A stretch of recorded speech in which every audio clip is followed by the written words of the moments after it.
Good day and welcome to Commerce Today. My name's Darren Newbold, and I'm excited to be here again with Josh Warren to talk about what's happening in the world of commerce today. And if you notice, I'm speaking a little faster, and I wonder why. Today is all about performance, and we're going to come in here hot and fast. Anyway, with that, Josh, we're excited. Going to be talking about performance optimization, looking at Google's PageSpeed insights, and some examples. So with that walk in, what's your thoughts?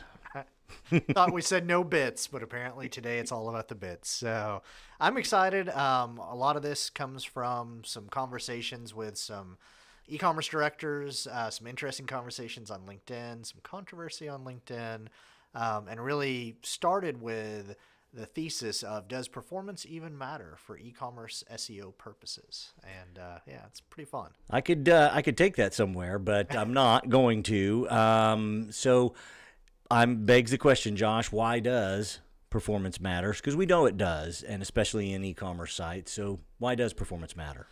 So really, I'm looking at it through the lens of SEO, and a lot of this is because an e-commerce expert, well known in the industry, recently posted a LinkedIn and said, website performance doesn't matter, stop wasting your time on it. Yeah, and I'm like, oh wow, that's kind of a hot take. And as I dug in, really what he was saying is that we put too much attention on performance for SEO reasons. And so obviously website performance matters. It greatly impacts your conversion rate, and it does impact your SEO. But kind of the tweak in there, and I wrote a very well-researched, detailed, citations all over the place article that proves this from what Google has said over the years. Google has said performance matters, but it matters most as a tiebreaker. So your site doesn't have to be the fastest site in the world. You don't have to have a 100 score on PageSpeed, and you don't have to, or on Lighthouse. You don't have perfect core web vitals. You just have to be better than your competitors when Google is looking to ranking factors. The flip side of that is, I think there's some people out there that are, especially some of the shadier ones, that are selling some promises of like, we'll get you to 100, and then magically you're going to rank for all these keywords you've never ranked for before. A score of 100 and perfect core web vitals aren't going to magically make you rank for keywords that Google doesn't find relevant for your site. But even with that, performance does matter. It's that tiebreaker. Yeah, it's all about relevance, and that's interesting. It's about the tiebreaker. Well, let's jump into kind of the big thing here, Google PageSpeed and the insights that it can bring forward for us. Yeah, so there's actually a tool called PageSpeed Insights. It's at pagespeed.web.dev. There will be links in the show notes. You do not have to try to type that in. We'll give you a link. And you can use that to test your site. And this is something I want to talk about today because I feel like there's a lot of merchants out there that basically end up paying someone to run this tool for them. And I want them to realize that you can run this yourself. And then also, if someone's telling you, hey, you really need to work on your site performance, I think it's really important for you to be able to verify that. So this is a kind of an independent tool Google's put out there so you can verify kind of, does your site need help with performance? Does it not? Kind of, where does it stand? Interesting. Well, I think we put together kind of an example that you wanted to run through, and we were gonna use the behemoth Amazon as that example. So kind of walk us through that, Josh. Yeah, and I will say, especially for those that listen to this audio only, this may be a little harder to follow. So hopefully, most of our episodes aren't hard to follow, but sometimes. So what I've done is I've pre-recorded a video that we will link to in the show notes that you can pull up on our YouTube or on my LinkedIn that will actually show you. I'm going to do a little screen share and walk through so that I don't have to try to describe every page as we go through it. But basically, we have used PageSpeed Insights to test Amazon's homepage. One of the fun things about PageSpeed Insights is you can generate a shareable link that will show that exact same run of that test.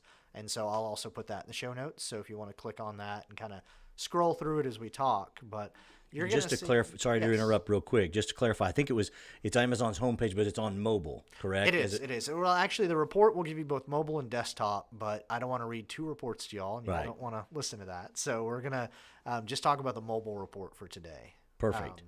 But that is an important distinction, and that's even where Google has said that this factors in a lot more on mobile. If you have a really poor, slow mobile performing site, and someone is searching on mobile, you're a lot less likely to appear. So if you look at your analytics data and you're saying, wow, we're getting a lot of desktop traffic, but we're not getting the mobile traffic that, we should be getting, that's an indicator that, oh, maybe you're actually not ranking as high on mobile as you do on desktop because of a poor mobile performance.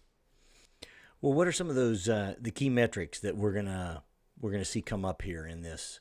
Yeah, so the report actually is broken down into two different sections, and if you have a smaller or newer site, you may not get the first section, and that's because this very first section is the Core Web Vitals assessment based on actual traffic to your site. So Google is recording what people, especially people running Google Chrome, it's recording their actual experiences as they interact on your site. So this isn't hypothetical data, this isn't a synthetic test, this is the real user data.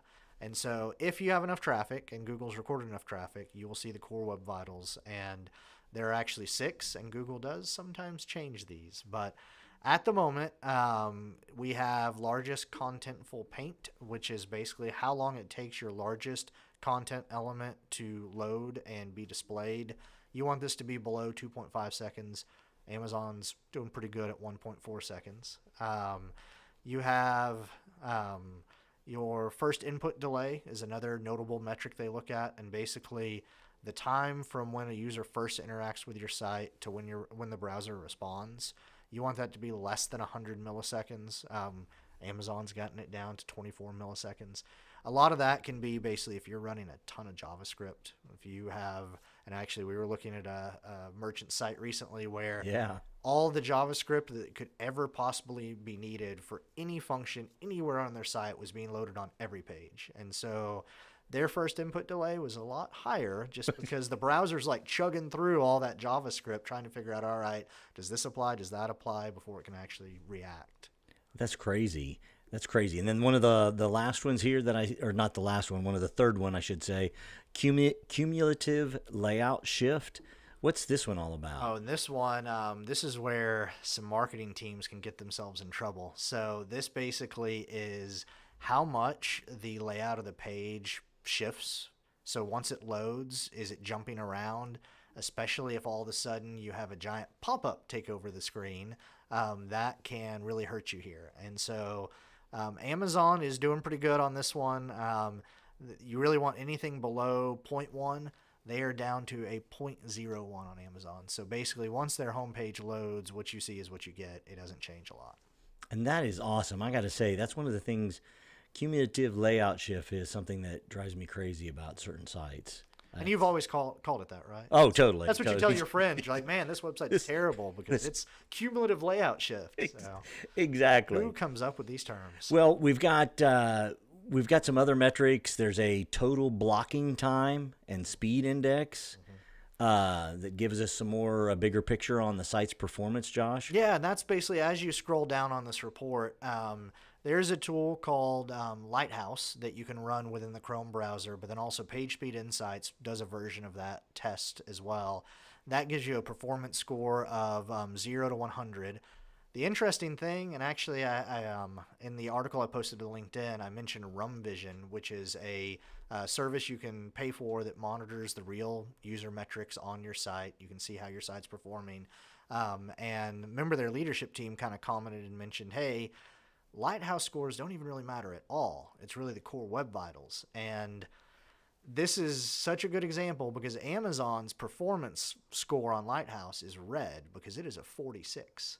And yet I doubt that Amazon is having a hard time ranking in Google. Right. It seems like they still show up. So, and a lot of that comes from, the total blocking time. And that basically they have a total blocking time of over 1,500 milliseconds. So, I mean, it's just kind of sitting there for 1,500 milliseconds and you're wondering what's happening on this website.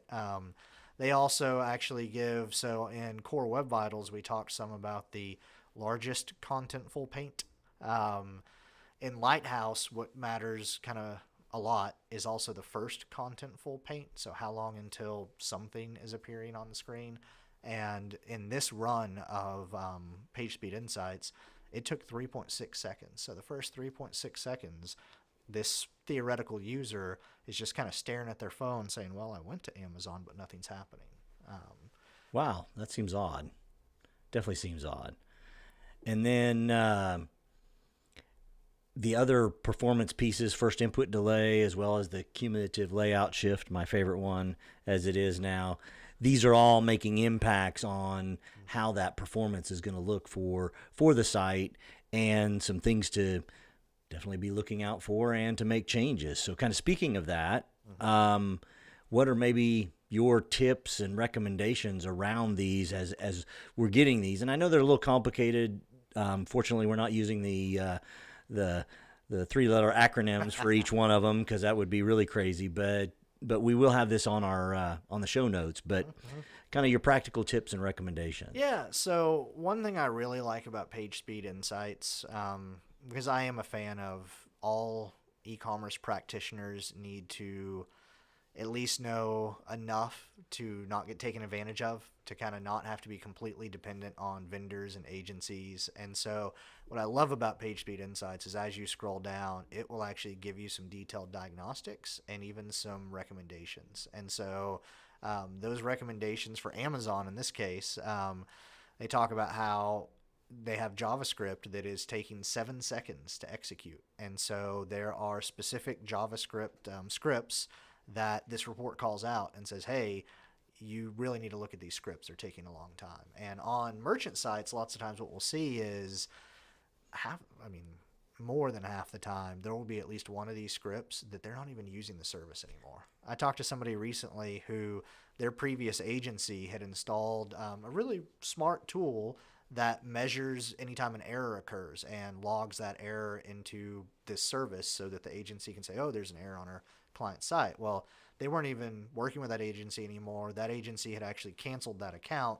That JavaScript effectively did nothing, but it was still running every single time somebody loaded the page, and it was taking multiple seconds and just slowing everything down. So sometimes it's literally as simple as, hey, let's go in, and it may not even require a code change. It may just be, let's just turn this setting off in the admin panel so that this JavaScript's not running anymore. So it's that easy just to move a JavaScript out? You don't Some of them. Okay. I was genuinely curious there if you didn't have to do the coding. I know there's some other tips that I think we've talked about and we've kind of put down here. Optimizing images is always a huge thing, and making sure you have the smallest but obviously the best quality of images you can.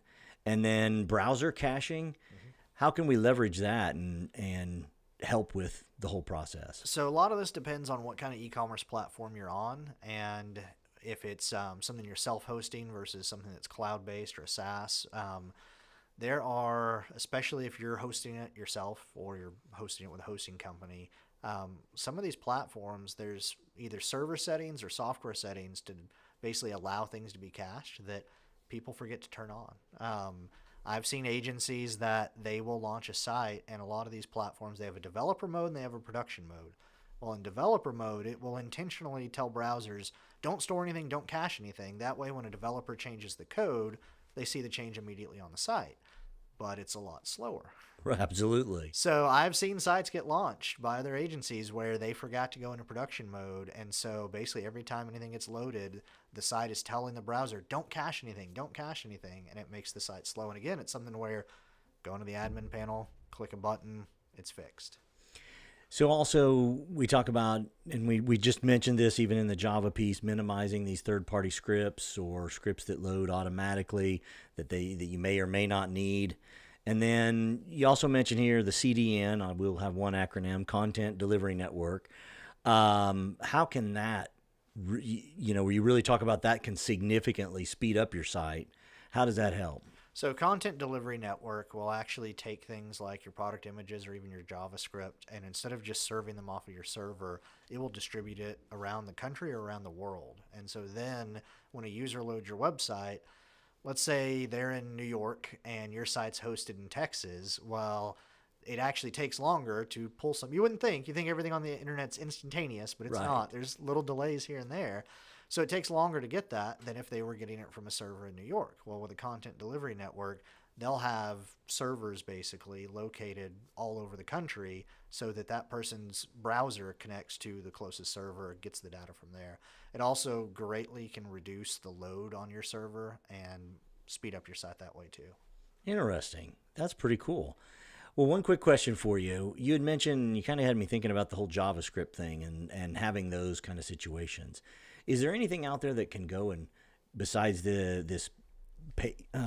excuse me, the page speed that we're doing here with this process, the page speed insights, is there something that can go and look and try and find those kind of Java things, JavaScripts that maybe are just, they're there, but they're not tied to anything? If you want to get technical, you can look at it in your, every web browser has a console mode, and you can go into that. You can look. Usually you have to turn on developer tools. But and this is where being part developer, part salesperson is always fun. I'm going to tell everyone a secret that salespeople don't want you to know. Shh, don't tell anybody. There is a site called builtwith.com, and that is what all the cold emails you're getting that say, hey, you should move from X platform to Y platform. That's where they got that information.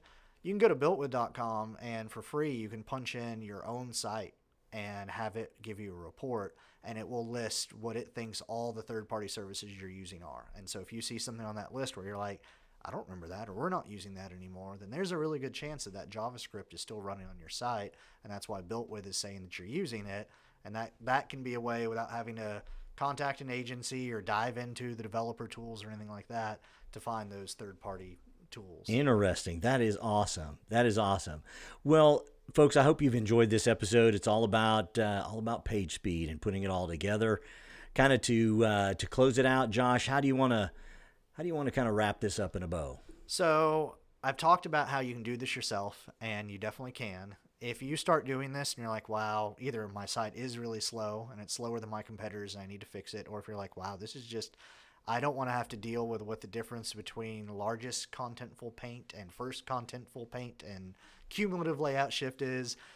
We have launched a performance auditing service. You can actually just purchase it straight off of the Creativity website. Don't even have to talk to a salesperson or anything, although I'm our salesperson and I don't bite, I promise. So would definitely encourage y'all to consider that. And if you reach out to me, tell me you listen to this episode, I can even knock the price down a little bit for it, and we can definitely help you out with that. Well, definitely take that opportunity. Connect with Joshua Warren on LinkedIn, and as always, we love to hear from you. Share your thoughts and experience that you've had with performance on LinkedIn and Joshua's LinkedIn page, and we definitely look forward to connecting with you each and every time. Until then, hope your site is as fast as possible. Take care.